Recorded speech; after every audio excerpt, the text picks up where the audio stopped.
Welcome to beginner friends. అందరికీ నమస్కారం. ఓం నమో భగవతే వాసుదేవాయ. ఓం నమో భగవతే వాసుదేవాయ. భగవద్గీత పారాయణలో ఈరోజు 4వ అధ్యాయము జ్ఞానయోగము. 10వ శ్లోకము. వీతరాగ భయ క్రోధామన్మయా మాముపాశ్రితాః బహవో జ్ఞానతపసా పూతా మద్భావమాగతాః.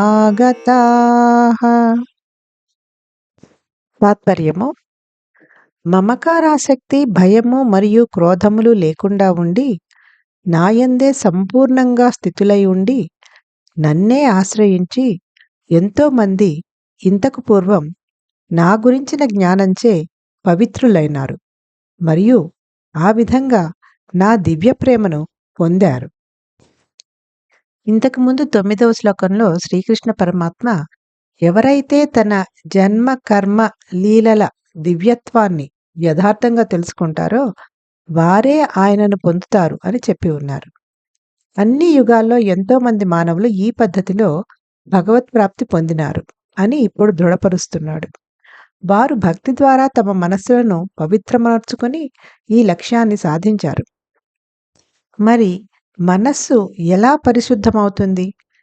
మమకారానురాగాలు, భయము మరియు కోపము త్యజించి మనస్సుని భగవంతుని యందే లగ్నం చేయటం వల్ల ఇది సాధ్యమవుతుంది. నిజానికి భయానికి, కోపానికి రెంటికి కూడా కారణం మమకారాసక్తియే. మనం మమకారం పెంచుకున్న వస్తు విషయం మన నుండి దూరమవుతుందేమో అన్న భావనే భయాన్ని కలిగజేస్తుంది. మనం మమకారం పెంచుకున్న వస్తువు లేదా విషయాన్ని పొందటంలో ఏదైనా అడ్డు వచ్చినప్పుడు క్రోధం జనిస్తుంది. అందుకే మమకారానుబంధమే మనస్సు మలినమవటానికి మూల కారణం.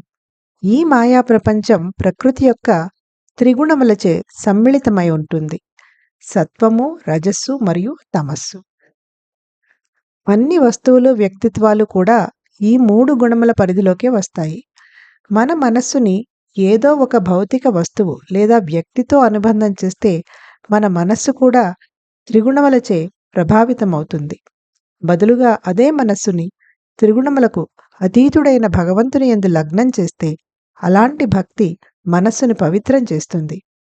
కాబట్టి మనసుని కామము, క్రోధము, లోభము, అసూయ మరియు భ్రమ వంటి దోషముల నుండి పరిశుద్ధం చేయాలంటే దానికి కావలసిన దివ్య ఔషధం ప్రాపంచిక వస్తు విషయముల నుండి మనస్సుని మళ్లించి దాన్ని భగవంతుని యందు లగ్నం చేయడమే. Meaning of the Shloka is: being free from attachment, fear and anger, becoming fully absorbed in me and taking refuge in me, many persons in the past became purified by knowledge of me and thus attained my divine love. In the previous verse, Lord Krishna explained that those who truly know the divine nature of his birth and pastimes attain him. He now confirms that legions of human beings in all ages became God realized by this means. They achieved this goal by purifying their minds through devotion. But how do we get our minds purified? By giving up attachment, fear, anger, and absorbing the mind in God. Actually, attachment is the cause of both fear and anger. Fear arises out of apprehension that the object of our attachment will be snatched away from us. And anger arises when there is an obstruction in attaining the object of our attachment. Attachment is thus the root cause of the mind getting dirty. This world of Maya consists of 3 modes of material nature: sattva, rajas, and tamas, that is goodness, passion, and ignorance. All objects and personalities in the world come within the realm of these 3 modes. When we attach our mind to a material object or a person, our mind too becomes affected by the 3 modes.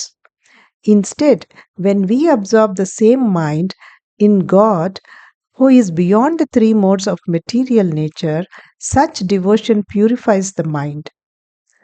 Thus, the sovereign recipe to cleanse the mind from the defects of lust, anger, greed, envy, and illusion is to detach it from the world and attach it to the Supreme Lord. Om Namo Bhagavate Vasudevaya.